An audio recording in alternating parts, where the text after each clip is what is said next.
Everyone, I'd like to call the meeting to order.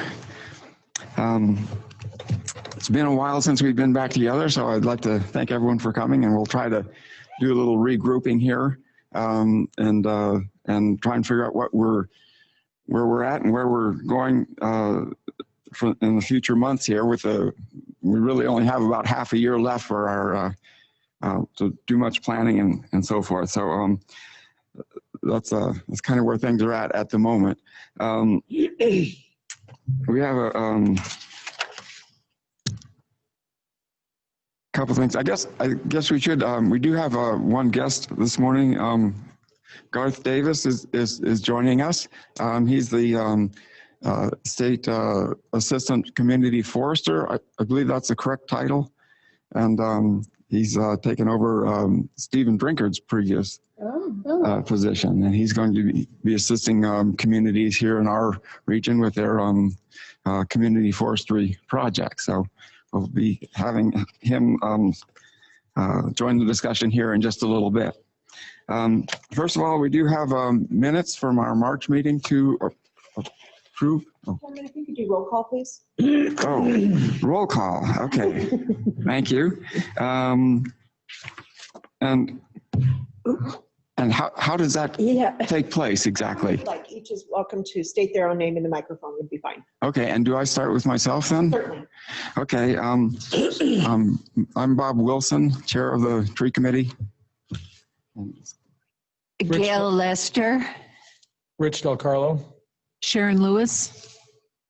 Eileen Atkinson. Bill Love. Jared Yost. All right, thank you. And who was in attendance or who was absent, I should say, this morning? Oh, yeah. We're missing Molly McCann. And a man. There's a young man. I can't say his name. Eric Jokas. Right. Well, Eric has resigned and is not going to be participating any further. He accepted another job with Idaho Department of Lands. He's still living in Sandpoint, but commuting to Coeur d'Alene. So, Okay. so Yeah. he just stepped down. So there's a potential we may see him back on the tree committee in a future date. Yeah. Okay.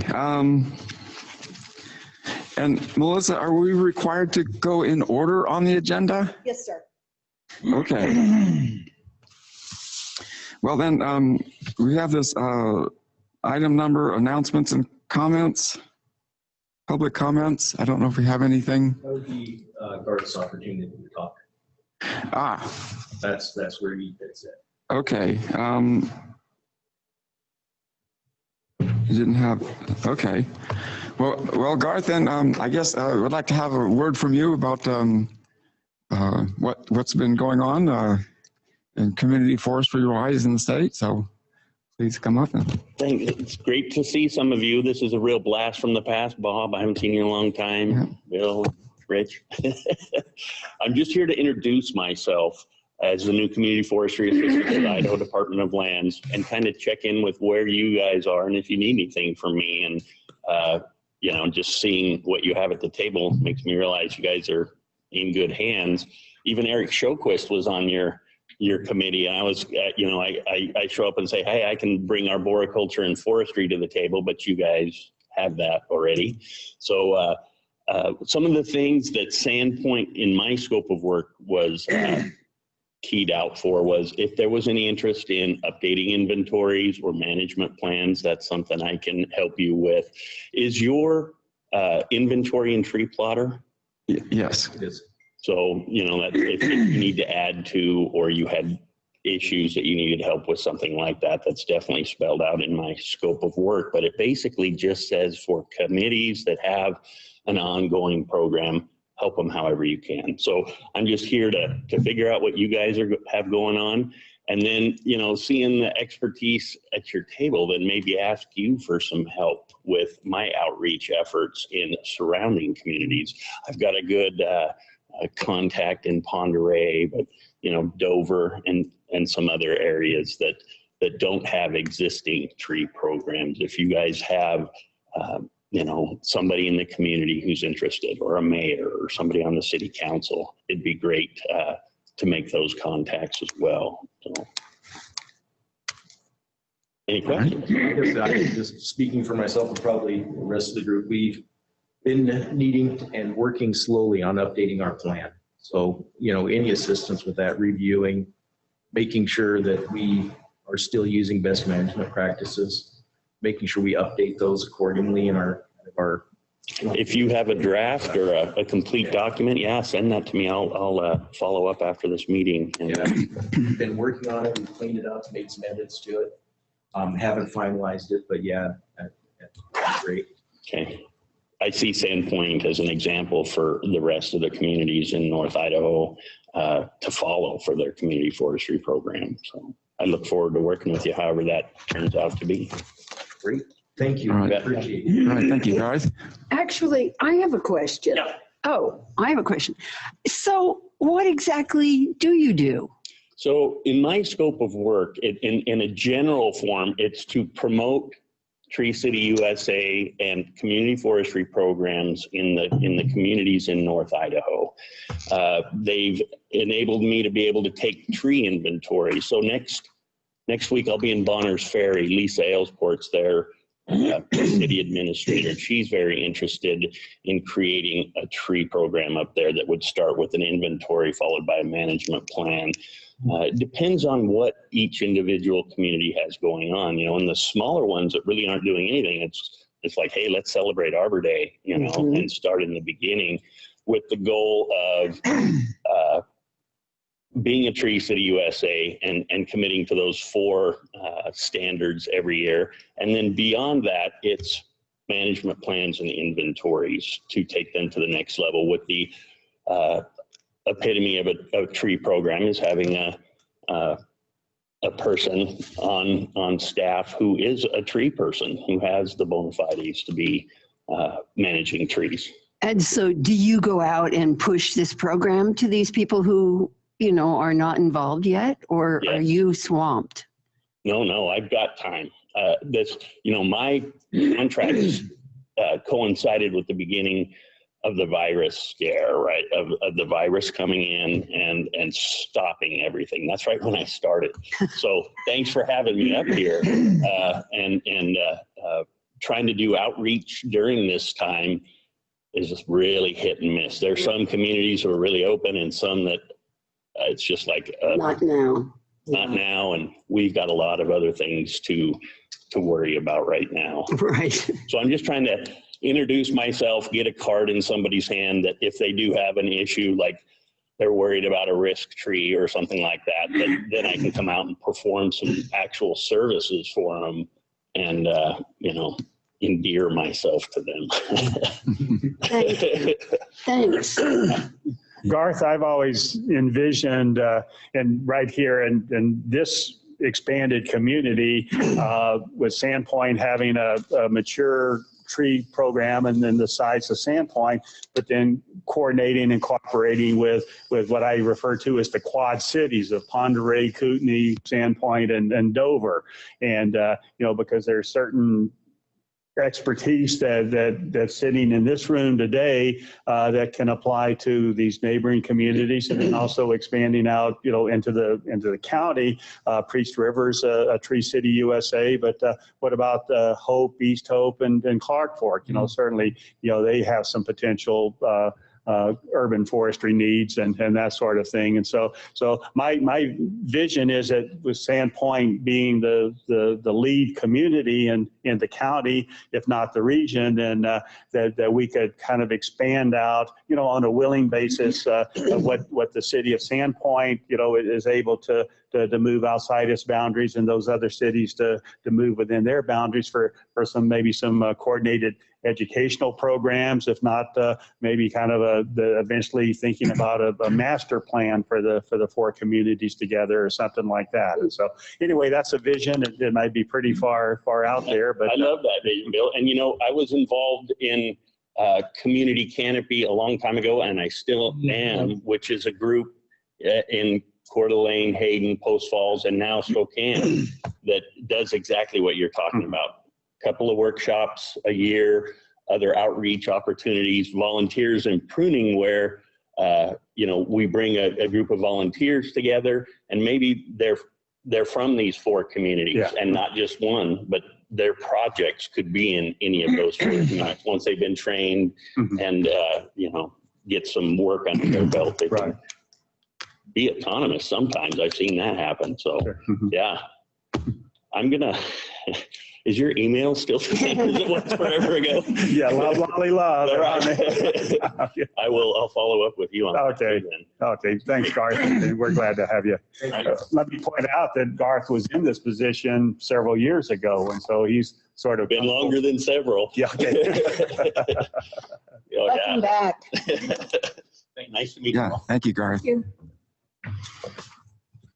Okay, next agenda item is the approval of the meeting minutes from our March meeting.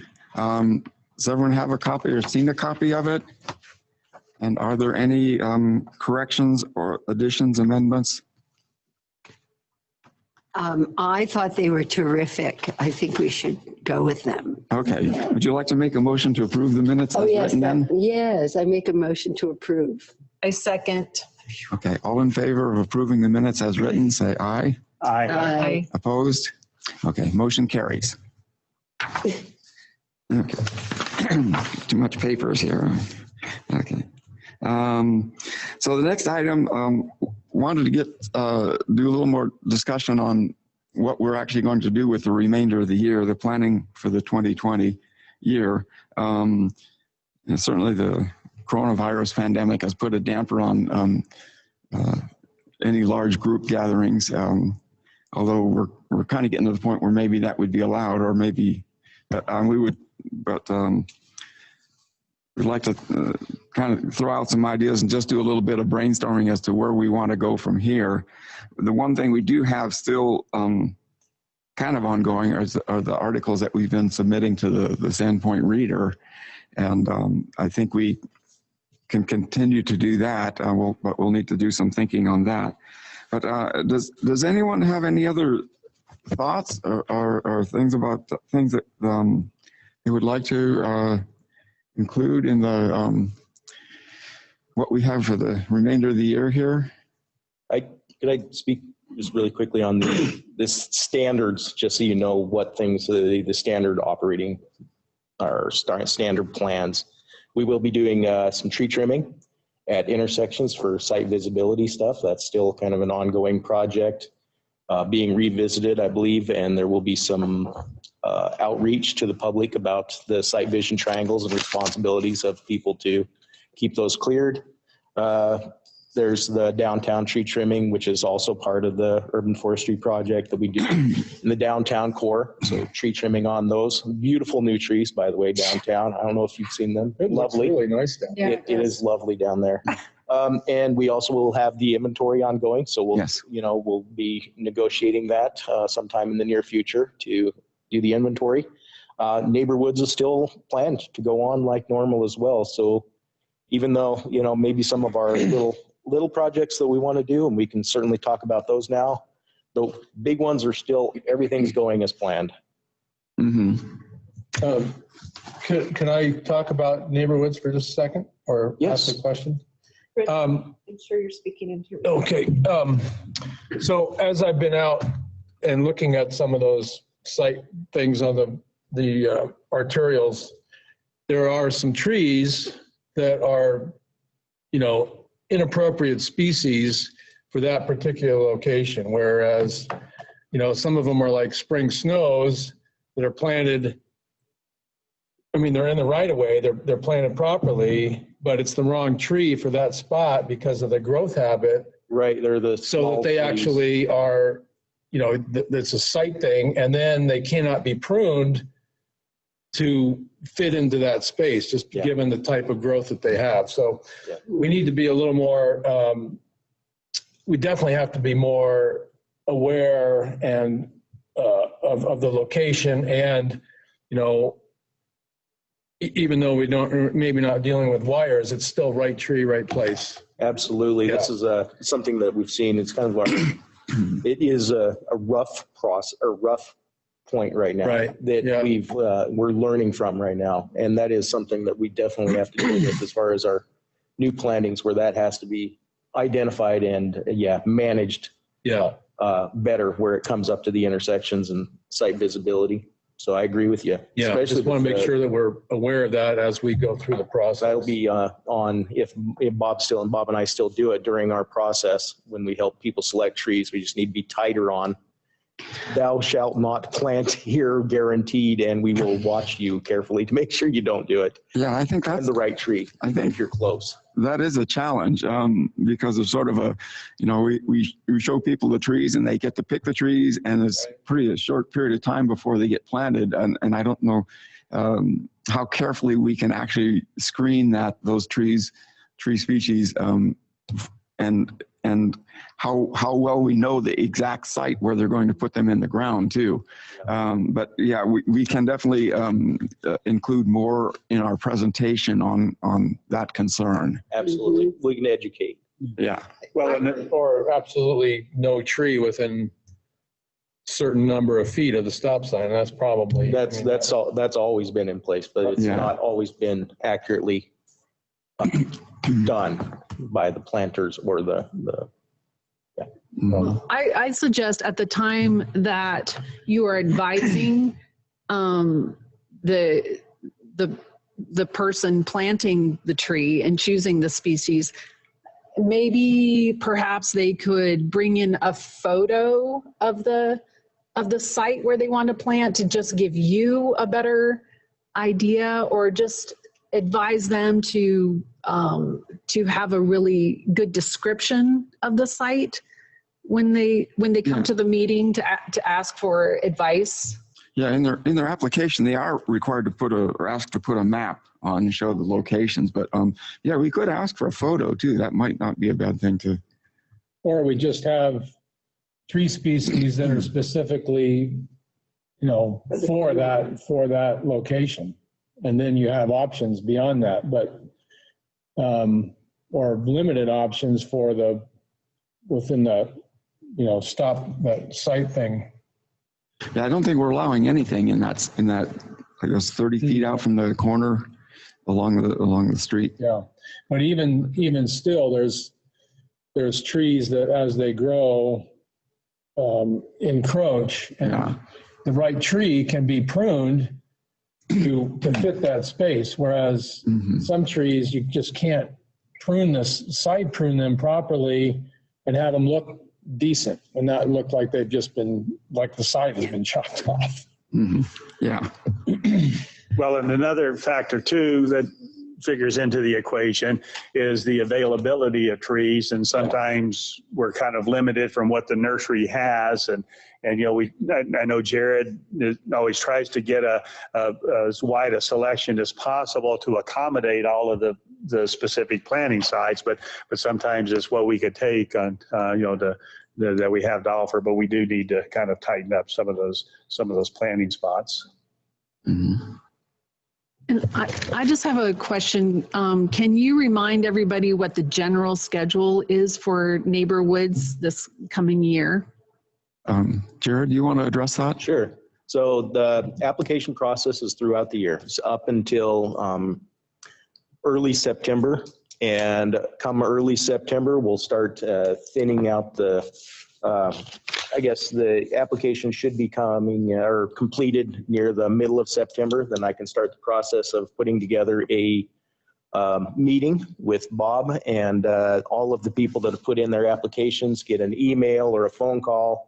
Somehow or another, we contact those folks and let them know when the meeting date is set for. They come and attend the meeting, then that should be mid to late September, and early October, we do the planting after they've selected their trees at that meeting. A lot of this is dependent on the weather and temperature, rain, so it is somewhat variable, but it often falls in those 2 months. We have to beat the snow and frost and heavy rains and mud up in the fields where they get the trees out of. So, and they have certain times that they remove the trees as well. Mm-hmm.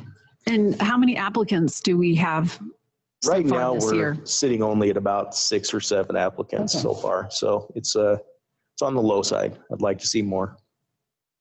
Yeah. Well, we have time to do a little outreach and promotion on that if we want. So that could be in our written word that we're sending out so that, I mean, we need to make people think, but if we can write it, Sharon, are you still writing for the article? Not specifically, but yeah, but outreach to the Especially now when media sources. That's our only way to reach people. And so we might as well get the word out. Maybe it's a fresh thing to think about. Yeah, might be a great topic for 5B. Yeah, I think. What did you say for what? Oh, 5B. The, 5B. Articles for local media. We'll get to that in a minute. But yeah, we certainly can include that. Okay. Mentioned there. I don't know if we have other outlets we want to think about, but that would probably be the best one. And I was wondering if there's any interest in doing another library display, Sharon. And is library open? I guess. Does anyone know what the schedule is over there? They're not open to the public, as I understand it. You know, you could request materials and pick them up outside the door. But now I don't know, since we've gone into phase 4, whether that's going to influence their opening for the public to come inside the building or not. But as of recently, then you know, they were distributing materials but not allowing the public in. Okay. So we probably don't want to do too much planning for library display until we know that they can handle it. In the past, we've done the displays in the fall, so there is some time to think about it and see what happens. Okay. Are you interested in doing that if the opportunity is there, Sharon? I'm open to discussion. Open discussion. Okay. How about you, Gail? Yes, of course. Mm-hmm. Open to discussion. Okay. Very good. Me too. Yes. Eileen too. Yeah. Okay. Good. Any other thoughts about things we might want to try to do this year? Yeah, Bill? What about Arbor Day, Bob? You know, that fell right in the middle of the pandemic and the shutdown and everything. And is Arbor Day on our? Yeah. Okay. I'm sorry. We actually have it on. Under new business. But yeah, we missed our usual Arbor Day, so I'm not sure. What we'll talk about it when we get there. Item 6B then. Yes, 6B. Yeah, and at some point I think it'd be fun to do more like instructional classes, hands-on classes, but I'm not sure this is the year to be planning anything like that. But we've been doing, I think, some good outreach through the Sandpoint Reader and publishing articles, and I think that's gotten some good response. But I think getting a little bit more face-to-face contact would be a good idea. But to promote the city's tree programs and the activities of the tree committee, I think it would be helpful there. But again, that's probably not a good time to be planning something like that. I just had a thought, and sorry, was it Gary? Garth, I'm sorry. Garth, in your presentation, you mentioned the community canopy group, and I'm just wondering, is that something that here in Sandpoint we've ever considered being a part of that or bringing that here? I think we talked about it, but I don't know where we got with that. I've looked into it as, you know, seeing if it's something that I wanted to, you know, join the existing one down in the Post Falls area and Coeur d'Alene. But I really like the idea of having our own northern community canopy. It would be more efficient and maybe more appropriate to have some sort of a local group. So I like that idea. Yeah. Just because of the travel, I don't, exactly. Workshops and stuff, I don't see a lot of people come up here. Right. Exactly. I especially liked what you said about the training people on pruning techniques and having that be community based. I would like to learn more about that. That's something we don't have here in this community. It's true. Mm-hmm. Is it easy to do things like that without being a part of a formal group? I mean, could we host something like that, you know, I would think as so. far as education? I don't know, we have rules now. Yeah, we'd have to check and see, but I could see it being within the scope of outreach, which is part of our charter. And I think lots of people would be interested in that. Yeah. I mean, another option would be to partner with the U of I extension on public classes like that. Absolutely. They have facilities, they have big mailing lists, or however they reach their constituents. Good idea. So Is there a possibility within this realm that we're in to do a public outside, pruning demo kind of thing on a street tree? yeah, I mean, are you thinking about like meeting here and then going out to do something? Is that, or Oh, I wasn't thinking about where to meet. I was thinking that I could yeah, volunteer my time to do that. But beyond that, I don't have any, okay, yeah, I'm sure we can figure something out. Maybe it would have to be basically on a street tree, on a right-of-way tree. or maybe a park tree. Maybe a park tree, yeah. Yeah, I think we could consider that. And typically that's, usually the pruning demonstration is in the spring, but we could potentially do something in the fall. Mm-hmm. It's still spring.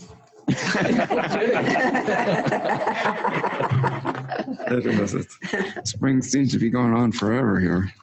I think one of the key points of Rich's comment is it appropriate to do it under Right. today's conditions? And, Right. and it's my observation that a lot of groups, organizations, and agencies that have, regular outreach type programs, whether it be field trips, tours, or demonstrations, extension programs, or things like that. It's almost like everyone's waiting to see what the other groups do, and full well knowing, well, if we schedule something for a month from now, are we going to be able to do it under the restrictions and things like that? But I do notice that some organizations are starting to sort of open up a little bit now that Governor Little has declared stage 4 for Idaho. You're allowed to have groups of up to 50 people, and it's always going to be the individual decision of the people that attend whether they feel comfortable and exposing themselves to a larger group. And so. And ultimately, that's probably not our decision. Yeah. That would have to city Right. council and That's right. everybody else would, but. Yeah.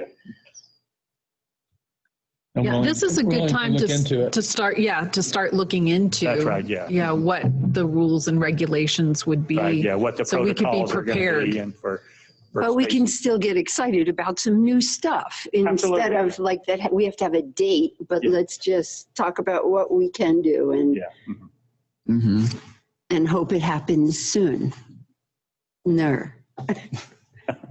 Yeah, I think definitely. Second that motion, Gail. I will look into the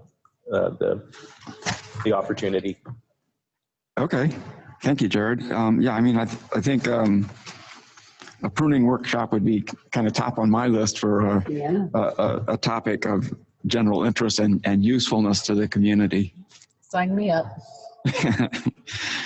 Okay. Well, I don't know if we want to we have any more to do on that. I think we've covered that topic well. We do have our ongoing articles for local media, and that's kind of been on hold. I think I put one in that went in the January reader, and then since we haven't been meeting, we haven't been talking about it and getting any more articles out. Mm-hmm. But I think that's been a great outlet for our organization. And I'd like to do some more. Any thoughts on? Well, this is the perfect time to be thinking about the summer tree care tips and thinking about submitting that to the reader sometime probably in the next, couple of weeks. So maybe we can just decide today who can write up those tips. And we don't want to just repeat last year's tips. We had one in the summer last year. Oh, that's Didn't you start the summer or the Didn't you start the first one in the summer?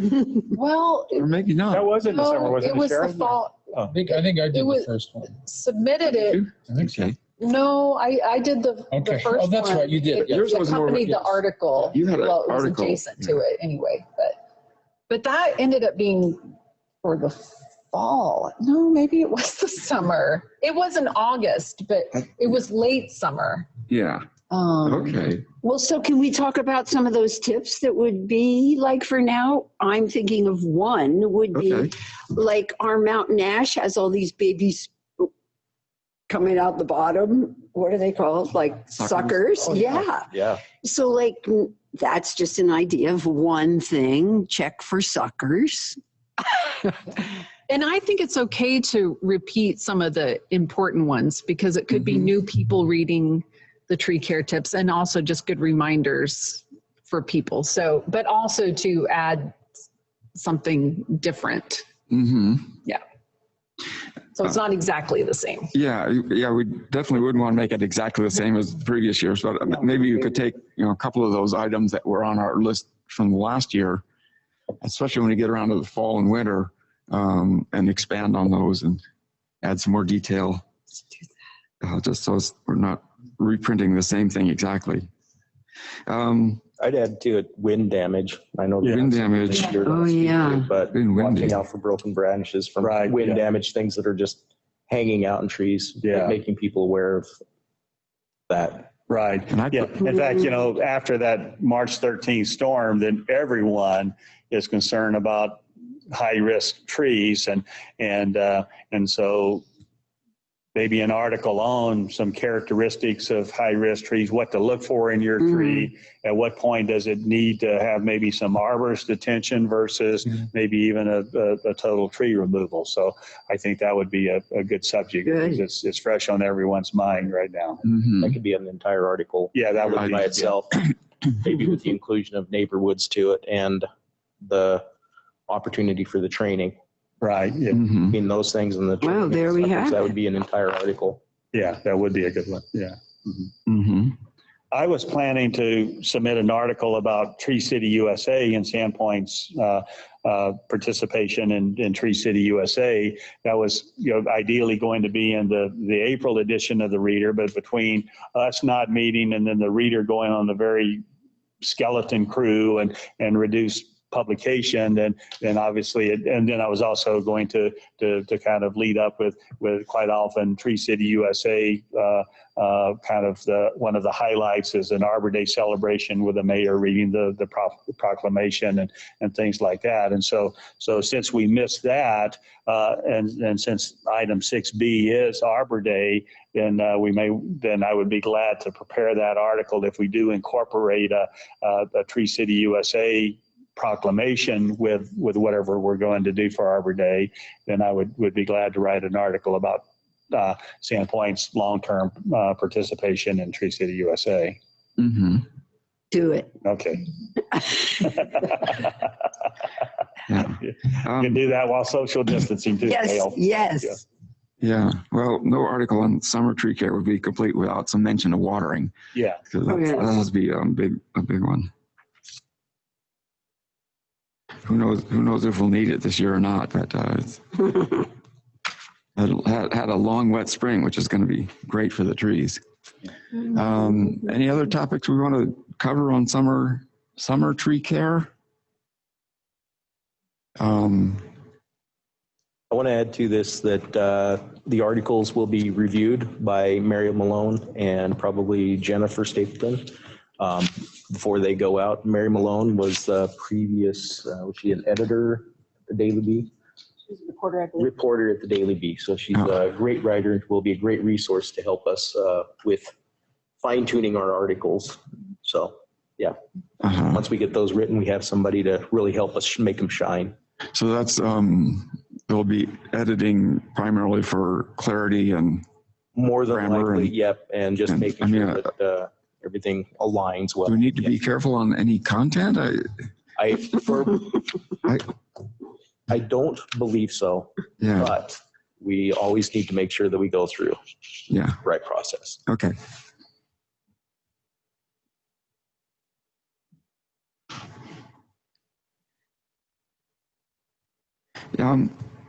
Bill, would you be interested in putting an article together on high-risk trees, or trees at risk for wind damage? Would that be something you could? Yeah, I could do that. Especially if you're not doing an Arbor Day or Tree City article right away. Yeah. That might fit your background pretty well.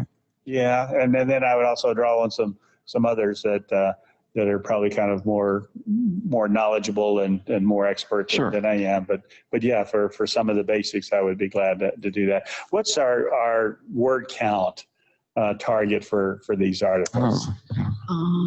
I'd have to go back and look at my notes, but I could get that for you. Okay, yeah. Give me a word count, and then that gives a target for how elaborate to get, how detailed to get versus, and typically, a lot of news articles like this are maybe 500 words or I don't know how many column inches that equates to, but yeah, if you could give me kind of an idea, then that would give me a target to work on. Yeah, and if we could come up with a good photo of a tree blown over or something to go with it, might be helpful. Yeah. Okay, that'd be great, Bill. Give me a deadline, Bob. Let's see. Every editor gives a deadline and a word count. Well, let's see. It's June now. Maybe kind of for maybe late June or early July or something. Yeah. First, since it also has to go through those other people. To give it time to go through the city reviews. Yeah, let's shoot for the end of the month then. Okay, all right, yeah. Okay. Okay. And how long, any idea how long a review process might take? I'm not sure. Yeah. I'm not sure. Mary's pretty quick on stuff, so we'll see. But I can't. Will be new going through Mary. Yeah, so. Okay. I'm lucky to be sitting next to her so I can ask her often.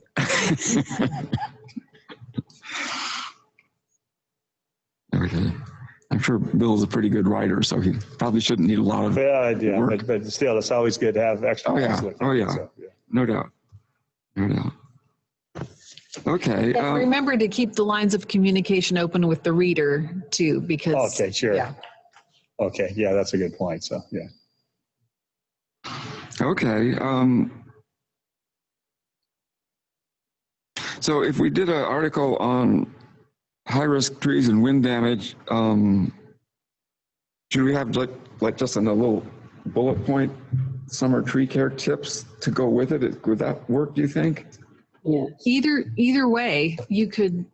Or have a separate article. Accompany the tree care tips alongside the article, or if the tree care tips is ready before the article and you want to get it out there, I don't think it makes a difference. Okay. I think that would largely be dependent upon how much space the reader has. And again, it depends on what the reader is able to do or wants to do. So it might give us better exposure to have it in two separate articles and two separate readers, actually. Yeah. So, well, I can start working on the tree care tips then. Okay. And get that going too. Thank you. Thank you. All right. There's no other suggestions on that. I'd like to move on to the, we have an application for a tree removal. And I'm happy to speak to that, Bob. Okay, go ahead. So the property at 418 Superior Street has about 3 aspen trees that were planted in the right of way. As we know, those are not appropriate for the right of way. Something done in the past. They look like they've been done in the last, from the size of them, 15, 20 years. The other 2 that are growing up may have been suckers to the tree that they're looking to remove. It is from what I can see, very mature past its prime aspen, as they don't grow well, or they don't seem to last long, especially in that type of environment. It has a lot of stress cracks on it. I don't know if you can see this. Pass that around. Yeah, absolutely. These, it appears to have rot into it. It is weeping, and it's, to me, this generally falls into the category of something that just needs to be removed and probably shouldn't need to go through the council. It's just a dead or dying hazard tree. But I wanted just to bring it to your attention in case you guys had any other thoughts on it. But if you guys agree with me, I think it's just going to go into the process of just removing it because it's a dying hazard tree. It's leaning out into the right of way. Did you say it was one of several aspens? There's 2 or 3 aspens. And the other guys are still? They're still healthy at this point, yeah. And are there sprouts coming up everywhere? No, not. It's not all over. They're keeping it mowed and taken care of nicely. You're kind of telling us it needs to go. That would be my impression, yes. And it was also looked at by another arborist. I'm trying to remember the name of the company, but their recommendation was that it was, from what they were seeing, that it had rot on the inside and it was weak and looked like it should be removed. Okay. After seeing this item on the agenda, I drove by there this morning just before coming here, and great. yeah, and and it definitely has a lean to it, and it's leaning to the south, and across the street is where the power lines are. And a telephone line, it would definitely, hit those if it failed. And like Jared pointed out, and the picture shows, and I have a photo there on my phone. It definitely has some decay in it, and given the lean, quite often, there maybe generally be a car parked right along the curb there, plus the wires, so it definitely has potential for causing damage, and especially after that storm in March with that strong north wind, then I'm sure anyone that sees a tree leaning, toward the south is going to be a little concerned about it, and with this one, rightfully so. Will we take this tree down, or do The homeowner will. they have to? Yeah. Yep. Well, then I would like to make a motion that we allow them to do that. Second. Okay, we have a motion. Just I wanted to add my own comment is that, no, that's okay. Oh, I'd like to move. No, we can have discussion after a motion is made. That's still allowed. But just in my experience doing tree inventory work, I don't think I've seen hardly a single aspen in this town that's healthy. And they're also very susceptible to borers. I see these, I think it's a poplar borer or something like that in there. And it's a lot of them are they're just not a good choice even for Sandpoint, I don't think, but certainly not in the right of way. So I support the motion as well. Another thing, it looks like, these trees have kind of been, the grade has changed a little bit. You don't see a lot of root color there.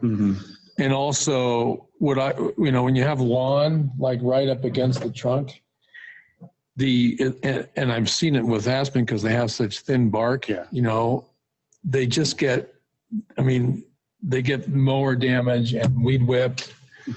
And then they actually become pretty weak. Yeah. And so, I don't have any problem removing an aspen. Gail, that malady that Rich just described is called lawnmower blight. Okay, we have a motion on the table. Is there any further discussion? If not, all in favor of approving the motion to approve the removal, say aye. Aye. All opposed to the removal, nay. Okay, motion carries.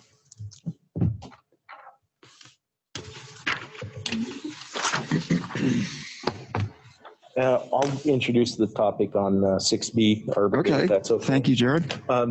So as we know, Arbor Day landed right in the middle of when we were under stay-at-home orders.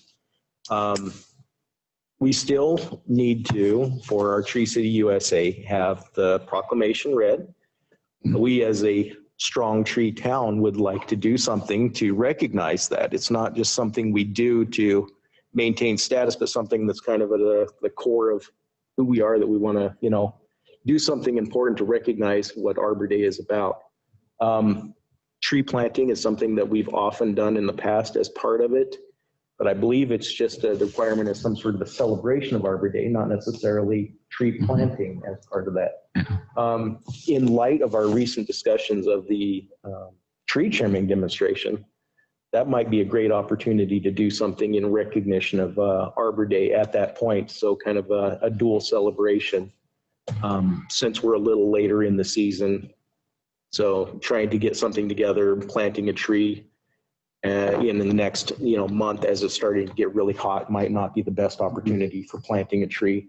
If we can do something to celebrate during a tree trimming celebration, we'll still get the proclamation done as we have in the past, and hopefully do the Arbor Day celebration, maybe with a tree trimming demonstration or something of that sort is what I'm hopeful to do. So any other thoughts or ideas about that? Yeah, and that's, Jared, that's exactly what I was going to suggest. And if it doesn't work out with, say, like a tree pruning demonstration, then maybe in conjunction with neighborhoods and one of our neighborhood planning, have kind of a small gathering and the mayor read the proclamation and do it that way. But through some kind of a public event, rather than just several of us trooping into the mayor's office and listening to the proclamation being read, or doing it at a city council meeting or something like that. If we could do something outdoors that's tree oriented, I think it would be a lot more popular then. Also might be a good opportunity to talk about the last 2 years plantings, which were spectacular. Absolutely. One of the things just occurred to me, and Melissa, do you have any insight? Are they going to have a celebration on the downtown reopening and construction? I don't have any information. Okay. If they happen to do something like that, where they celebrate all of the construction and work and those beautiful new trees downtown, that might be a great opportunity to talk about, the care, because they are absolutely gorgeous down there. And if, that could be included as part of our recognition of how important the trees are, that would be another kind of public venue to celebrate. Yeah. So that could be a small part of that if they do it. Yeah, and that would also, hopefully create an awareness with the downtown business people that, look, what you have here is pretty special, and we all need to work together to maintain it and care for it. So, that would incorporate downtown a little bit into an Arbor Day celebration that they usually aren't involved with. So, right. Good idea. Okay.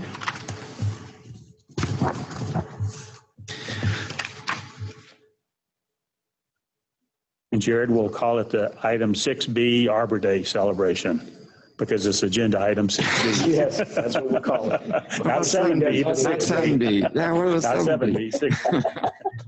A lot of people confused. Yeah. Yeah.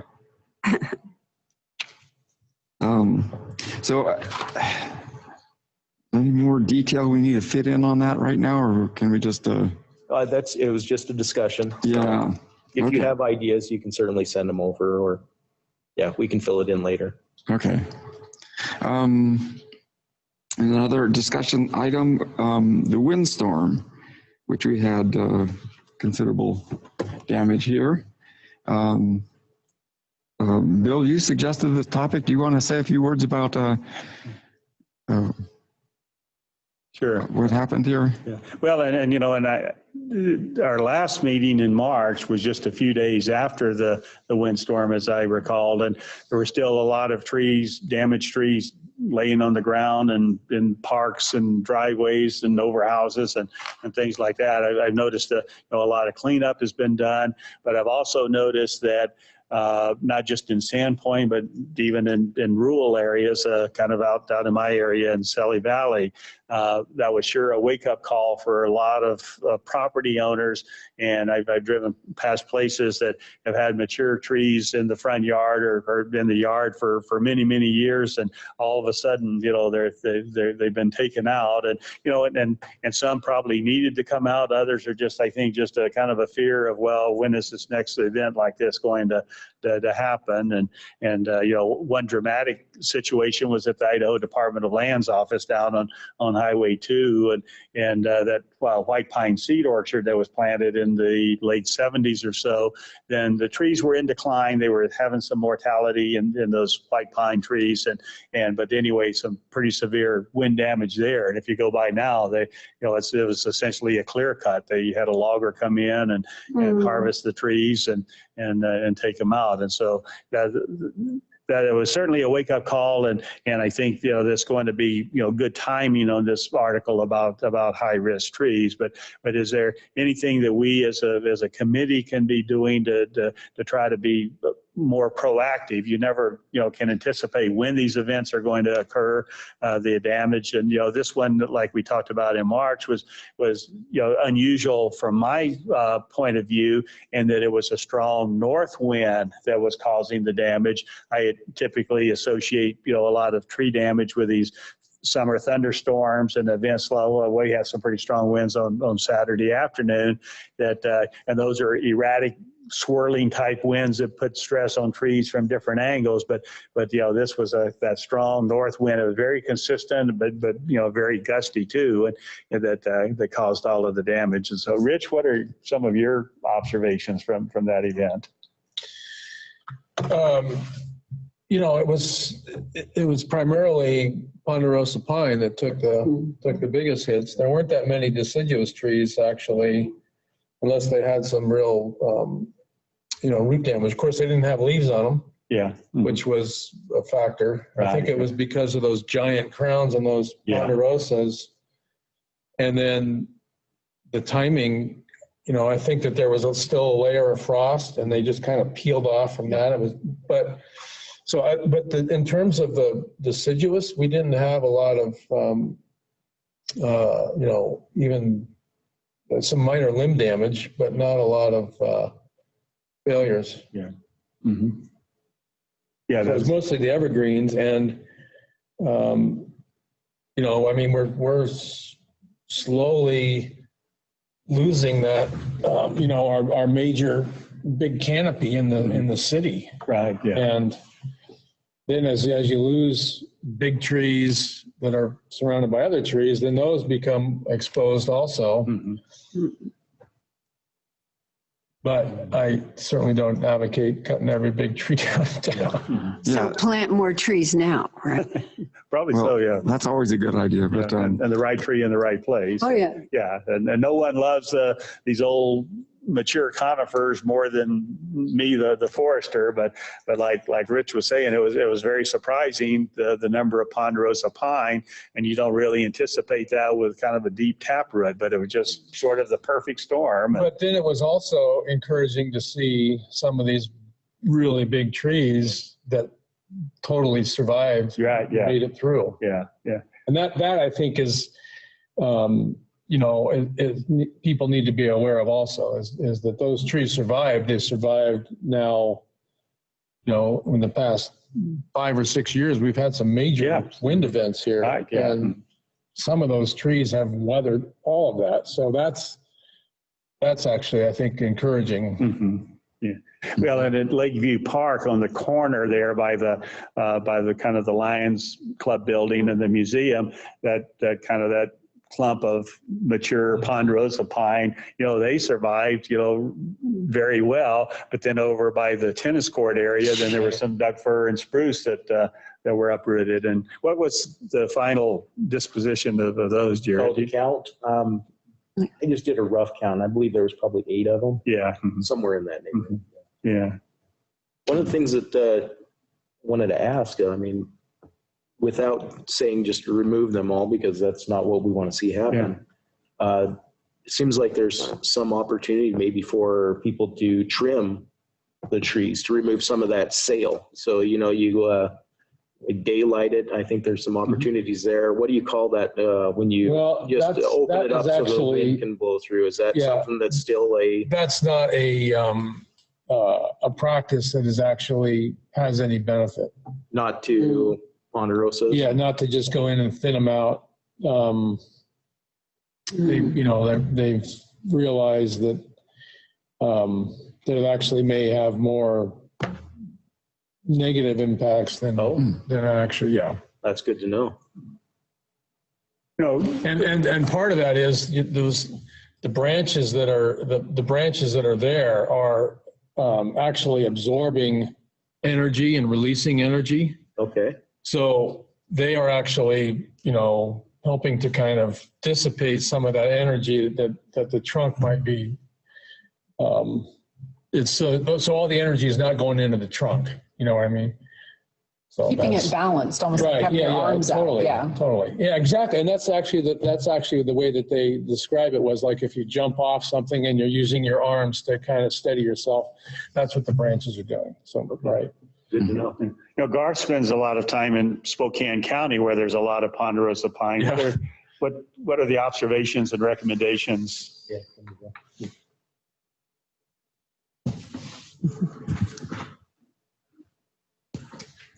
You came to work, Garth, so we're going to put you to work now. So in 2015, we had a huge windstorm in Spokane County that leveled a lot of what you're talking about, the large conifer trees. I really like what Rich said about not letting somebody go up there and randomly removing branches off a tree does more damage than good generally. But looking back, it's those tall trees. It's those ponderosas that are so tall, and exponentially as the wind comes off the surface of the earth, it gets faster, right? So those big trees had the big wind sail. But then I spent, a year after that visiting people's houses and talking to them about trees and trying to stop what we called the storm after the storm, which is a bunch of random removals because people were scared. Yeah. And if you can, get out there and talk to them about, hey, I don't know what your winds were, but it sounds like they were up over 50 miles an hour, right? Which is where we start seeing all kinds of bad stuff happen to healthy trees, but then convincing people that your tree survived that, right? That has been a big test for it. And going forward, unless there is something that has gone wrong, broken roots or something, a new lean, if that tree hasn't been disturbed, then trying to convince people to retain those bigger trees. So you do have a canopy going forward. It's tough. People get so scared, and then we just see them. I don't know what your tree service situation is up here, but we'll get lots of tree services that really aren't even tree services. They're brand new, taking advantage of situations like that on private property, which, it affects your urban forest ultimately. So. Yeah, I've been reading articles over the last several years that in the Spokane County area, there seems to be a movement, to encourage ponderosa pine, because it's the native conifer there. And I've seen where organizations and groups are promoting and actually planting ponderosa pine and that sort of thing. Has the Spokane Conservation District been involved with? So we connect with Spokane Ponderosa. Larry Stone's a big developer in Spokane, and he's behind Spokane Ponderosa. The Lands Council is also involved in this. The city of Spokane has designated the ponderosa pine as their city tree, trying to get people away from the idea of looking at a ponderosa pine thinking that's a weed tree, right? That's what everybody calls them down there, and appreciating their ability to live in our environment without a lot of inputs from us if they're in the right place, right? Larry Stone is a developer, and he bought the old Playfair racetrack in Spokane. And if you ever get a chance, he's really trying to incorporate ponderosa pine into a street tree scenario there and having varying success. But there's a real effort to preserve ponderosa pine in Spokane County from a lot of different stakeholders. Good. We can do that with cottonwoods here. There you go. I have a lot harder time advocating for cotton. Yeah. Thanks. All right. Good Thank you, guys. information. Yeah, I mean, that's probably my biggest concern too, is that people are going to want to remove trees that are, because they're concerned. So that's. Well, Bob, that would be something that might be nice to, what we just learned, to incorporate in the tree care tips, because we already have the line item talking about wind damage. So just, yeah. And also in that, sharing what we just learned. Yeah. and also in that hazard tree article, you can, instead of instilling, like a hazard tree article that instills more fear, maybe actually a little more Encouragement balance that the tree survived. Like we were saying, totally. Yeah. Right, yeah. That's a good point, yeah. Yeah. A lot of that. Yeah. So was there actually much structural damage from that storm? Yeah. And I did see one, after our last meeting, I went down Pine Street and there was that tree that had fallen on the house there. Took a picture of that too, but I didn't know if there was much. It wasn't as bad as the big storm that hit the city, in the summer. There were trees all over the 2014, I place. believe, or so, yeah. But there was some, especially like on Upland Drive. Oh my gosh. There was one property that had like 4 or 5 giant ponderosas on their house. Yeah. It was, the house was flattened. That particular Upland Drive, for those that don't know, it connects between Baldy Road and Pine Street Loop Road.